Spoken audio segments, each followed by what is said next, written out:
Hi, my name is Gediminas. I teach in Lund University architecture department. I teach architecture, clearly. And I want to make a new type of video series for this channel that's called Cool Buildings That I Like, or Cool Buildings in general.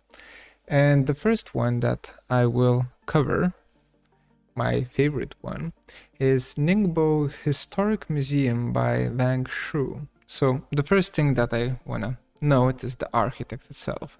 Wang is a Chinese architect who in 2012, if I remember correctly, won the Pritzker Prize. And this was a pretty controversial thing because he runs a studio, an amateur architecture studio, that's how it's called, with his wife. And only he was appointed or only he received the Pritzker Prize. So there's a little bit of a weird thing going on there. But enough about that. Let's talk about the actual building. The building was built in 2008 and it's in Ningbo, China, thus the Ningbo Historic Museum.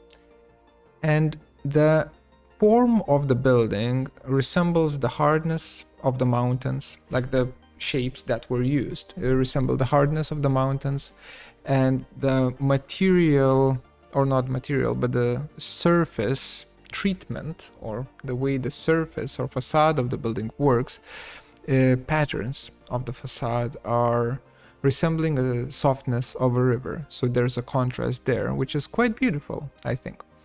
And the reverse taper of the building, it's said by Wang Shu himself, is that it resembles an old Chinese ship. And it's basically a symbol of historic importance of the maritime trade that was happening within the region, right? So you have a little bit of symbolism there, a little bit of poetry there, but that is not what I find beautiful and interesting about this building. Not to say that the building itself is not beautiful, but the most beautiful thing about the building is actually the materials that are used for the walls of it. When the building was commissioned, there was already structures standing on the site, right? Old buildings that are were there for a while. And those buildings were either demolished beforehand or demolished because a new building will take place. The Ningbo Historic Museum will take root in that area. So you have old structure that is dismantled, old structure that is removed, and you have debris that is left behind. So what Wang Shu did is he gathered all of the building materials from around the site, right, from these old demolished buildings. He gathered the tiles, the roof tiles, the bricks, and so on, and he used those as building blocks for his walls of the current Ningbo Historic Museum. And when you look at the walls, they're quite gorgeous because they have all of these really interesting kind of patterns of elements that you would usually don't really see in the walls, right? So like roof tiles. And I find that to be quite fascinating and a quite nice way of kind of upcycling, integrating old stuff into new, and so on. So it's really poetic, in my opinion.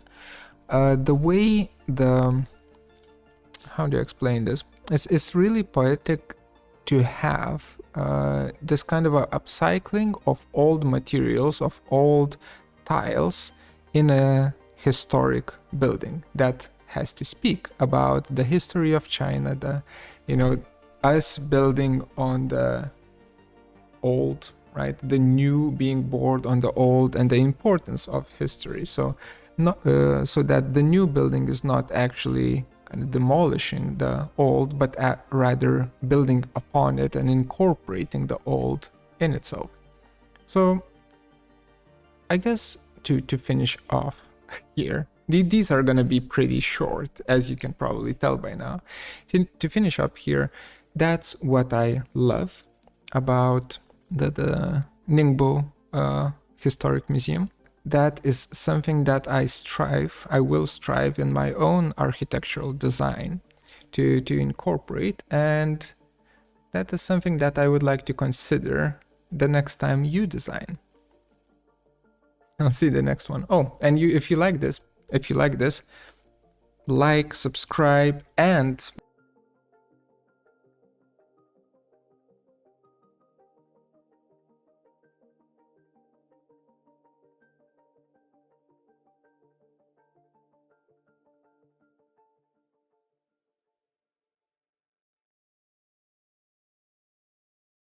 bye.